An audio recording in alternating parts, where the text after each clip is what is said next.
Hi Greg, this is for you. I want to show you a quick setup that I have. I have this DW Smart Practice pad set up here that before I got a job at Guitar Center, I bought used. But it's one stand, and I have a different bass drum practice pad down here, the Gibraltar one, because that just seems to sound and feel better. But this DW Smart Practice pad has pads you can set up at different angles. If you can see, here's like, this would be high tom. The hi-hat's kind of hiding it. So high tom, this would be a ride, this would be my floor tom. And then I have this rolling practice pad here, this RMP5. This thing is amazing. It has like it's like a built-in metronome with different sounds, and you can trigger a bass drum pedal off of it, and actually another pedal for to turn like a normal pad into like a hi-hat sound. So you can use that roll into RMP5. If you find one of those, I think they're gold. But there's all kinds of metronome exercises on it. But I have a reflex pad, which these things are really, really, really amazing. They're super quiet and they feel really good. I just put this on top because it feels less bouncy, like a snare drum. And I'm using these Zildjian extra heavy drumsticks. You would never, ever want to play drum set with these, but they're really good. They have a lot of mass to them, and they feel really good to practice with to strengthen your hands. So, and then a quick sidebar. When I practice, I go through 5 different grips. So like a closed hand, where there's no space in here. So my wrist is really working. And then the second grip would be to open up the back of my hand, and now the stick rebounds a lot more and pushes my hand back. So this would be more of a wrist stroke, and then 2 would be a rebound stroke. And then this rebound stroke puts my fingers in a good position to play for finger strokes, especially if you rotate from German to French grip or American to French and put your thumb on the top. Then you can work individual fingers like your middle, ring, pinky.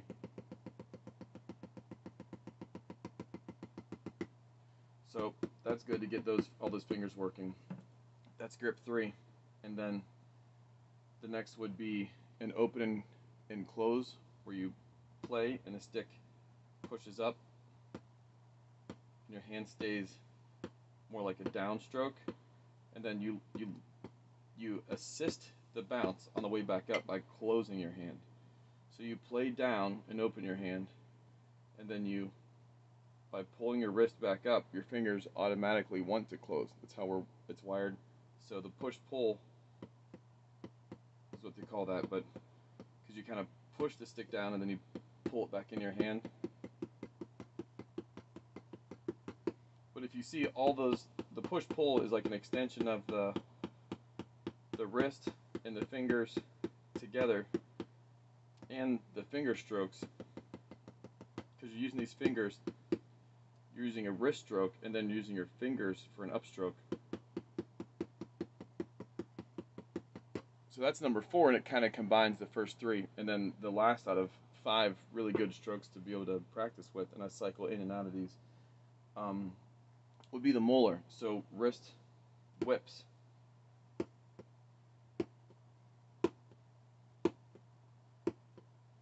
And you pick the stick up as it bounces the second time. So it's a whip, bounce, whip, bounce, whip, bounce, whip, bounce, whip, bounce. And my hand's pretty open. Doesn't generate from a wrist stroke. It's more from the rebound stroke that was number 2. But you whip it and pick it up, whip and pick it up, whip and pick it up. Or you could let it bounce in the middle. So whip, bounce, pick up.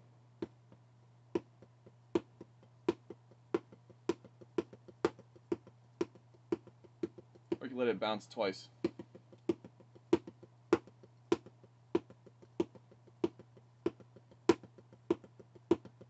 But either way, it's trying to generate one motion, one downstroke.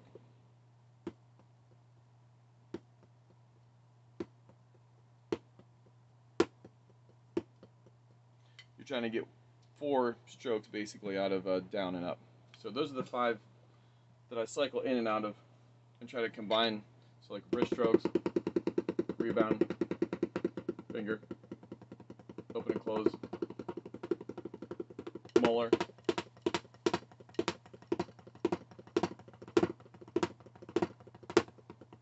wrist, rebound, open and close,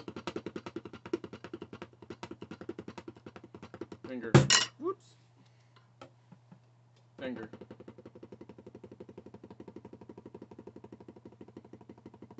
you can also practice finger strokes from the American grip, which is, I feel like, where you use it the most. Okay, so that's just my grips that I run through that I find most useful and beneficial, because as you move around the kit, it's like, you know, I'm kind of American over here when I'm playing on my hi-hat, or if I want to play light, I can flip to French so my thumb's on top, but then I'm going to need that finger technique. And as I move around the kit, my hand's going to naturally rotate. If I don't want to keep my arm out and try to maintain the same grip around the kit, if it's natural, when I'm playing on my ride, I'm probably going to be in French grip a lot of the time. Even my floor tom, my thumb's usually up because my elbow pulls back to make room to hit my floor tom. Either that or I try to maintain the grip and click my elbow up in the air. If this is about economy of motion and being ergonomic, then my grips are going to move as I move around the kit. And they're also going to change depending on what sound and feel I want to generate. So I didn't mean for that to be like the preface of this whole thing, but here's a couple things that I do as soon as I sit on the kit. I like to run through these things, and I learned these mostly from, actually 100%, from this guy named Henrique de Almeida, who's a professor at the Berklee College of Music, and I'm a student at his online drum school, and I took a Polyrhythmic Possibilities online seminar that he offered. So he's a professor at Berklee that has a private online drum school, and if you go to the drumsetcoach.com, you can sign up for the email list and get like free lessons, and it's legit, and it's amazing, and it's the best education in the world. And all of our favorite drummers have gone there and learned. So here is what I do when I sit at the kit that really helps coordination and my mental ability to keep time. And this stuff takes a long time to get into. It takes a long time to get comfortable with, and you'll see why in a second, because I need to count quarter notes. I need to play 16th notes. So here's one pattern. I have to play 3 notes: right, left, left, right, left, left. Now, instead of it being like 1 triplet, 2 triplet, 3 triplet, 4 triplet over a quarter note grid, I'm going to think in 16th notes. So I'm going to be playing my 16th notes: 1 E and a, 2 E and a, 3 E and a, 4 E and a. I'm going to play my 16th notes in groupings of 3. 1 E and a, 2 E and a, 3 E and a, 4 E and a. And if I want to land with my right hand landing back on 1, I'm going to count. My feet are going to play my quarter notes: 1, 2, 3, 4. 1 E and a, 2 E and a, 3 E and a, 4 E and a. It's going to take me 2 E and 2, 3, 4, 3, 2, 3, 4, 1. It's going to take 3 measures of 4, 4 for a 3-note pattern of 16th notes to cycle back to beat 1, like this: 1, 2, 3, 4, 2, 2, 3, 4, 3, 2, 3, 4, 1. Does that make sense? Then you do it with the left hand. So I do this with triplets and a 16th note subdivision and a triplet subdivision, and then I'll take something like a paradiddle. Oh, and then I have to flip it to my left hand version. So start with your right, start with your left. And then I'll take something like paradiddles, and I'll put paradiddles in a 16th note subdivision, play my quarter notes with my feet, and then take that same pattern after playing it right and left hand start, go to playing my paradiddles as triplets. So then I'm thinking 1 triplet, 2 triplet, 3 triplet, 4 triplet, 1 triplet, 2 triplet, 3 triplet, 4 triplet. But I'm playing a 4-note pattern for the paradiddle. So 1, 2, 3, 4, 1, 2, 3, 4, right? Right, left, right, right, left, right, left, left. Paradiddle, paradiddle. But I'm going to make my subdivision triplets. So 1 triplet, 2 triplet, 3 triplet, 4 triplet. And then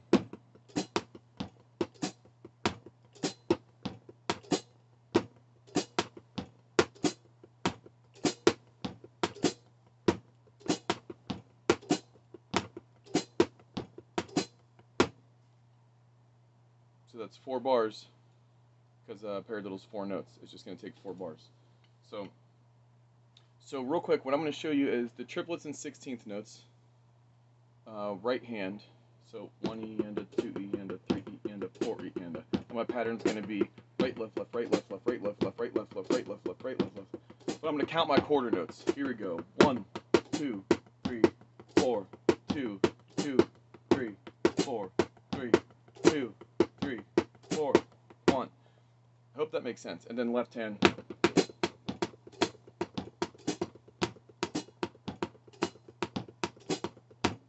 And obviously it helps to count the quarter notes because it makes it harder and you're focusing on something larger than your subdivision.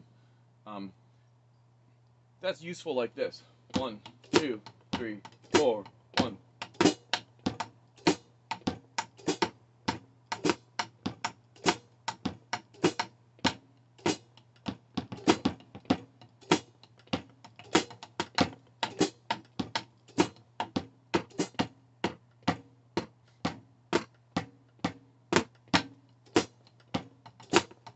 Once you can feel that accent of every third, 16th note, you can do a lot of stuff with it. Like you can metrically modulate, but you can also do superimposition where that accent's over top of. So 1, 2, 3, 4, 1, 2, 3, 4, 1.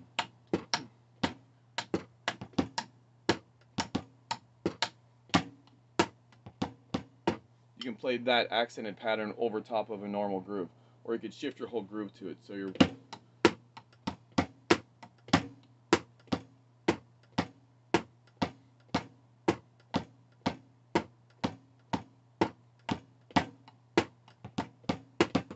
your mind's still on the 16th notes, but you're playing a groove based on your downbeat and backbeat being where those accents would have been.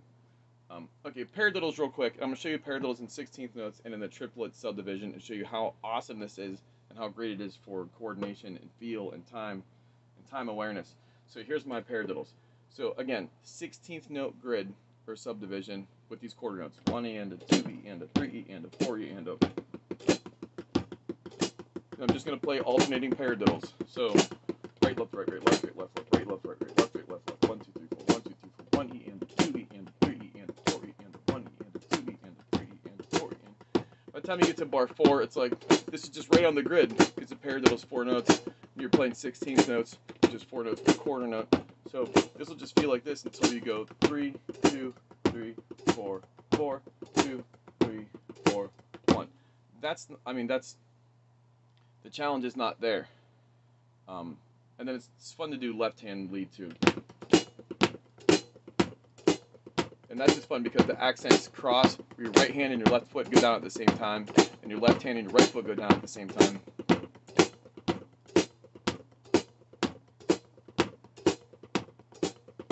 So it's good. It's good for your left hand, it's good for your mind. But then when you take the paradiddles, which is a 4-note grouping, and you put it into a triplet subdivision. So paradiddle, paradiddle. This would be my 16th notes. Now triplets. So 3 notes per quarter note.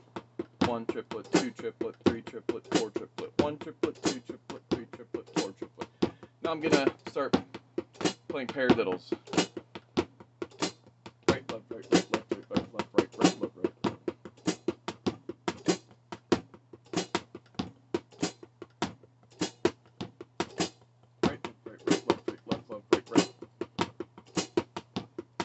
This is why you want to count the quarter notes. So 1, 2, 3, 4, 2, 2, 3, 4, 3, 2, 3, 4, 4, 2, 3, 4. So 4 bars of triplets, but your hands are playing paradiddles as those triplets. So if you're just a right out, right, left, right, right, left, right, left, left, right, left, right, right, and then under it, right, 1, 2, 3, 1, 2, 3, 1, 2, 3, 1, 2, 3, 1, 2, 3. Every one's going to be a kick or a hi-hat on your feet. 1, 2, 3, 1, 2, 3, 1, 2, 3, 1, 2, 3, 1, 2, 3, 1, 2, 3, 1, 2, 3, 1, 2, 3, 1, 2, 3, 1, 2, 3, 1, 2, 3, 1, 2, 3, 1, 2, 3, 1, 2, 3, 1, 2, 3, 1, 2, 3. And that's why this is fun, these grid exercises. And then, anyway, we'll stop there. But this is I mean, that's just using triplets and paradiddles in different subdivisions with your feet keeping time. When you start playing groupings of 5, like 1, 2, 3, 4, 5, 1, 2, 3, 4, 5, right, left, left, right, right, left, right, right, left, left.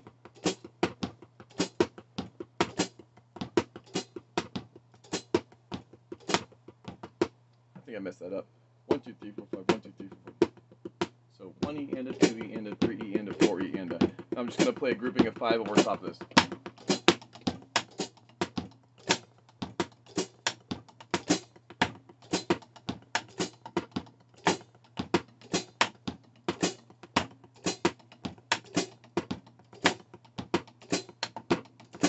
So, and I'll count my quarter notes. 1, 2, 3, 4, 2, 2, 3, 4, 3, 2, 3, 4, 4, 2, 3, 4, 5, 2, 3, 4. So 5 bars of a 5-note pattern. And then left-hand lead. There's another way to do 5s. Right, left, left. So